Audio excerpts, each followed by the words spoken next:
My name is Nzilani, and I'm a graphic designer, illustrator, visual artist, and I teach here at ADMI.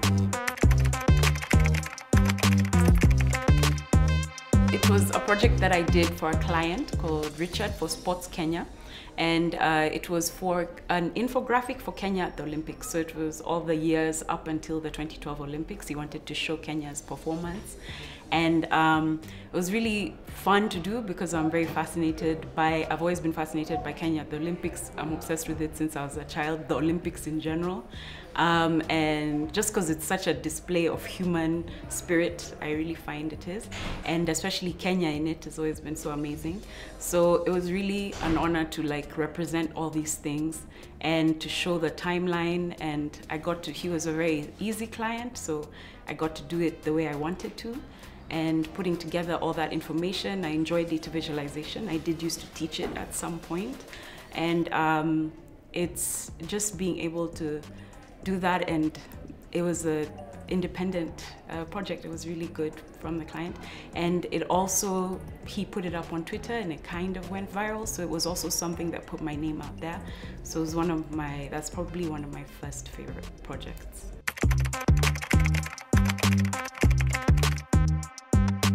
There was a point where I worked at an agency called ARC, an amazing agency here in Nairobi. And we did a project where we rebranded Java House. This was in 2015-ish, the first rebranding they had. They've had a second one since. And for that project, we had to, you can go and do a rebrand, you can just change things, right? But what we did as well was an audit, a design audit. So we would go into Java as like secret eaters and watch and observe and like see what's happening, who eats this, what's happening with the service. And what was really interesting is that you're not just redesigning the brand, you're redesigning the service, you're redesigning the way that things are, and you also get to tell the client, this sucks here, this, there, like there's no consistency. I don't know if some of those things have changed, but but at least they then got a document. There was an audit to them, and we designed the audit. And what's beautiful about that is that it's an all-round design. You're not creating from nothing, you're creating from information. So you might have created something that seemed nice just information from them, but once you have actual insight, it's like the processes of design thinking where you go in, it's human-centered, you look at the people who work there. We would talk to everyone, the barista, the busboys, even the admins, the CEO, and you get to talk to the whole level of the organization. And from there, that information, when you've distilled that, then you create something that's actually based on the actual experience of the place.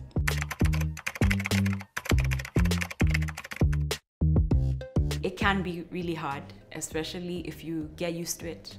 I've been doing this for quite a few years, so some things are kind of easy. They come easier. To keep inspired, I'd say definitely being a teacher keeps me inspired, because I have to learn to teach. I have to keep learning new things. I interact with fresh ideas from different people. I'm seeing fresh things that come from amazing students, so it triggers me as well. I watch a lot of stuff online, of course, Instagram, just like everyone else. I'm so inspired by all the visual artists. Like, it's been like an explosion of visual art recently, and I love it. I'm like salivating when I look at some of those things on Instagram, and it really inspires me to like improve myself or just to think differently. And not get stuck somewhere. Yeah, I'd say that looking around me, and I do try and watch things that are also different things. You can get inspiration not only from other visual art, but other things, music, documentaries about something different. Nature strongly inspires me. Watching like nature documentaries are like flowers, mushrooms, I don't know, all sorts of things are really inspiring in different ways.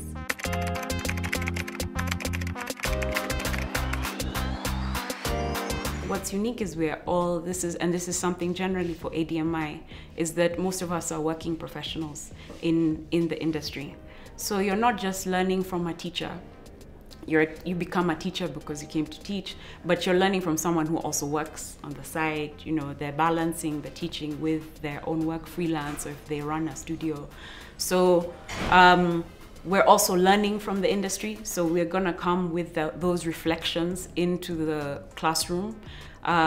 We're also just, I think it's also fun. Like, we tend to be a group of people who have fun with each other and treat the students in a if they respectful way. Like, it's about making class interesting. Yeah, how can we keep the energy up, because it's a creative school, not trying to be like very linear in the way that we're teaching.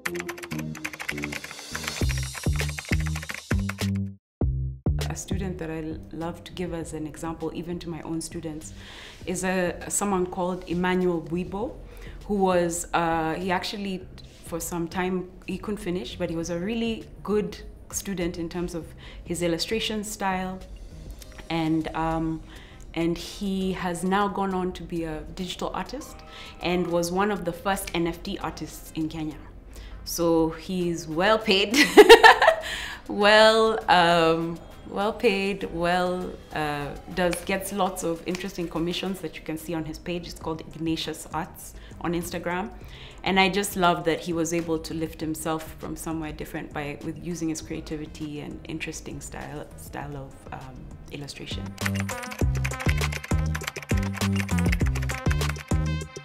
You don't have to be an amazing artist. You don't have to be a fine artist. Myself, I can't say I'm a fine artist.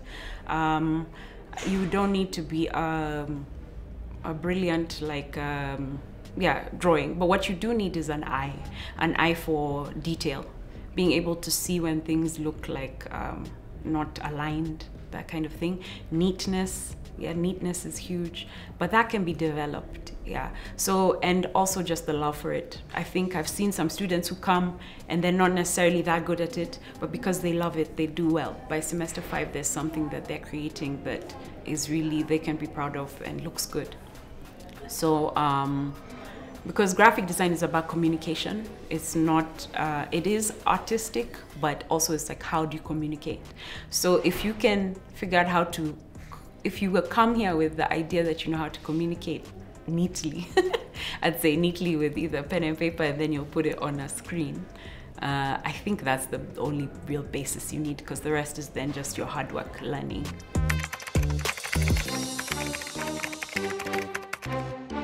First, keep making, like always be creating. Like if you can, do things for fun. Don't do necessarily just, so this for people in school, you can do like extra things, do more projects or something you find interesting just to practice, yeah? And then when you do your actual assignments, do them well and do them to completion, and ask the people who are available to you, your mentors, your teachers who are there to guide you. Yeah, they're there to help you. The reason you're in school is so that you can get that mentorship. There's nothing really anything else. You can teach yourself anything elsewhere. The thing you're getting in the school is the mentorship. So use those resources, literally use those people to help you and make you better. And then, so that helps you build up a good portfolio, because they can direct you, because they know what is needed in the industry and what your portfolio should look like. Another thing that I'd say is that if you really like something, let's say you really like data visualization, or if you really like digital art, focus on that thing and like go hard on that thing, like really practice, do as many as possible, because that's what the person who's going to look at your portfolio to hire you or to commission you is going to look for. They're going to look for that person who has specialized. Know general things. Graphic designers are usually generalists, kind of. We know general stuff, but if you really love something, really specialize on it, practice on it, and make sure that your portfolio has enough pieces in it that are of that thing.